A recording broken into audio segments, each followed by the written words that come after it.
What is going on, Raider Nation? It is JT coming at you with another video. Today I'm going to be discussing just a general observation slash overview of what we saw. I saw on Twitter. I wasn't actually there, unfortunately. Of the Patriots versus Raiders dual camp. Unfortunately, I wanted to see some fights, but unfortunately there was no fights. I kind of wish it was. They kind of fun. We had some in LA when we faced the Rams, and I believe we had some in Dallas and when we faced Dallas for the joint practices. But anyway, I just wanted to talk about those for today. I did a show yesterday kind of going over it just a touch. However, I wanted to do just 2 videos on it since it was only 2 days of practice. With the game upcoming on Friday, they didn't want to do joint practice on Thursday, which makes total sense. All right, so let's just get into it. I'm just going to start off with just a general look at how the practices or ideas of the practices went. So a lot of my information actually came from Patriots beat reporters, so shout out to Logan Reaver, Evan Lazar, and Zach Cox on Twitter for giving a very detailed overview, because as Deshaun Reed tweeted out, they did not have a very close view of the Raiders beat writers, so they struggled to actually get out information to us. But the Patriots reporters are actually able to give us some takeaways. It was, yes, from the Patriots mindset, however, still gave us an insight onto how we were doing. So if it was stuff negative for the Patriots, that means it was good stuff for the Raiders.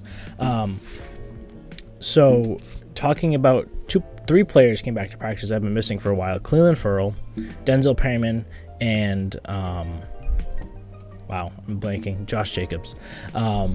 The 4th person that we're waiting on to come back is Darren Waller. However, Josh McDaniels actually didn't want to give a timeline, as he's unsure of if he's actually going to be playing the season opener, which would definitely suck. But I'm not confident, but I would hope and pray that he plays in the season opener against the Chargers to absolutely demolish them.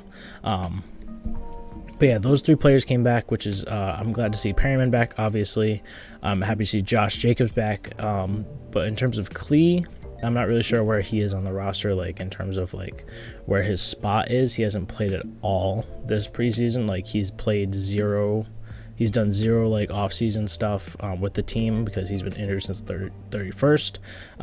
Which, yes, we were in practice for 2 weeks up until that point, but he hasn't done anything for almost a month. No preseason games yet, so this should be his first preseason game on Friday.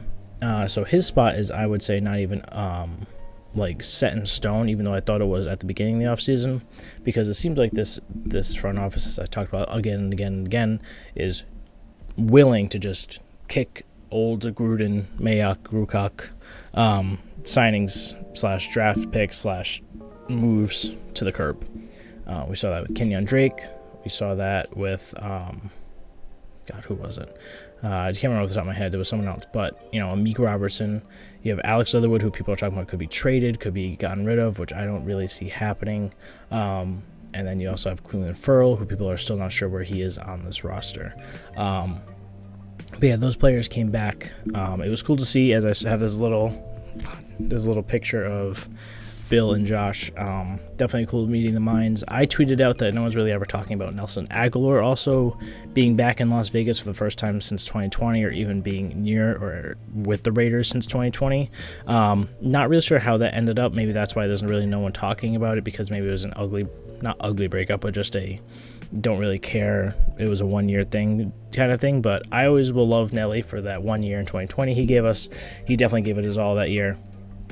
He had a great year that year. People would under my tweet, they were like, oh, but he was just a 1-year rental, or he didn't really play that great. He played really good. So don't discount what Nelson Aguilar did for the Raiders in 2020. And yes, he may be a product of just Carr's, really good QB play. However, he still had a great year. But yeah, those were some of the observations that they had. Their defense looks pretty damn good.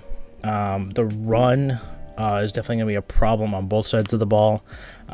They were able to stop our run pretty consistently throughout the camp. However, they could not stop the duo that I'm going to be talking about in just a few minutes. But they also could stop the run. That's it. We couldn't stop the run, and they could stop the run. But there was quite a few times where there was a lot of sacks, especially today. The day before, there was a few sacks. Today, there was a lot of sacks. There was a drive, an 11-on-11, which was like short pass, sack, penalties, short pass, sack. So our defense definitely looks like it could be a suffocating defense. Definitely a third down defense. We're definitely going to have a lot of third down stands, which is awesome, because that was supposed to be Gus Bradley's thing, is that we bring him to third down and make a stand, but we never did that. It was a bend, don't break, but we always bent and broke. But yeah, so that's definitely a positive sign for our defense. We had a couple picks. We had Jamron with 2 picks yesterday, and then we had Jonathan Abram with a pick 6 today, which is just wonderful to hear from Abram. Abram's season seems like it's cooking up. He had a great past couple games in the preseason, and it looks like he's really performing in practice. So it's wonderful to hear that our first round pick is finally, hopefully, living up to at least a second round, talent. Definitely not first round at this point in his career. However, hopefully he can live up to at least a above average safety this year, which I think he can with the tutelage of Patrick Graham. But I want to move on to what the biggest talk of the town was in this joint practice, and that Adams and Carr still have that Fresno State connection. They were just moving downfield without effort. They had like 60-yard bombs, they had 40-yard touchdowns, they had 30-yard completions. There was a few times today that they started off. Adams missed a couple, or I should say, the Patriots defense, specifically Mills, I believe it's Jalen Mills, had a couple of pass breakups. However, that was short-lived, and they continued to dominate with, I think Adams had 3 touchdowns after that. He's just been insane this whole time. The beat writers are literally just like, you can't stop Devontae. There's nothing you can really do to stop him. So it's kind of just like not really indicative of how their defense is playing. It's just more of how good Devontae Adams is. But Carr being able to hit him and still having that connection from, I think, like 9 years ago now is awesome, because that's going to be obviously a huge part of our offense this year. But yeah, that picture I have right here, that's him just completely toasting Jalen Mills, which I thought it was just lovely to see. But yeah, that it's just so awesome to see and hear that not only is our defense playing up to snuff, our D-line actually looks pretty solid, even the defensive tackles, but Crosby and Chandler Jones are as advertised according to Patriots beat reporters, and you have Devontae Adams and Carr also being as advertised, just absolutely dominating. You also had some Matt Collins plays. I guess Renfro was really cooking on the DBs. You had Tyron Johnson getting open, but some missed throws to him. You had Keelan Cole absolutely destroying DBs as well. So our wide receiver core is looking really damn good, and the fact that Darren Waller wasn't there for the past 2 days, and him being added to this offense is just insane. Our offense is going to be so good. I believe it was Vinny Bonsignore tweeted out that this offense could easily be top 5 at this point, even without Waller. It's just, that's how good McDaniel's play calling is and how good our talent is on the O. And in my opinion, I think we could very close to being a top 10 defense. The only weakness obviously is the defensive tackles. I'm not as worried as I was a couple weeks ago, but still probably the biggest weakness other than the O-line right now. And actually, I'm going to go back because I forgot to talk about the O-line. So I guess Jermaine Illuminor is starting at right tackle, which thank God, he should have been starting this whole time. However, I think they just wanted to see what Alex Leatherwood, Brandon Parker, and Thayer Munford could do. It looks like Parker and Thayer Munford might be coming back sooner rather than later. And then you also have Alex Leatherwood playing second team right now, which makes sense because he just has not been playing good at right tackle other than run blocking.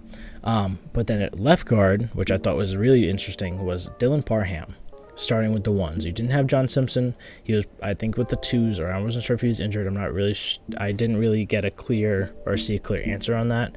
But it looks like Dylan Parham is running with the 1s right now, which at this point in practice and against an actual team, that might be what the starting lineup is. It might be Miller, Parham, James, Cotton, and Illuminor, which is extremely fascinating because I thought John Simpson was easily the left guard of what our team was going to be. However, it looks like Parham's getting some reps. I don't know if they're just testing him out like they have been, like all the O-line at this point except for Miller across the line. seeing how he does against the very, very good defensive tackles of the Patriots. We'll have to see on that. John Simpson still might be the left guard, which I'm not too upset about because he's definitely looked improved. He looked improved towards the end of the last season. And then you have Andre James in the center, and you have Lester Cotton, who's looked kind of down. His stocks have been down, which is kind of disappointing, especially since I was hoping, and we were all hoping that he would make a big leap, which he definitely has made a big leap considering that he was a very fringe practice squad player. He's made a big leap to being a potential starter. So that's definitely something good, but he's been struggling, so we'll see how that goes.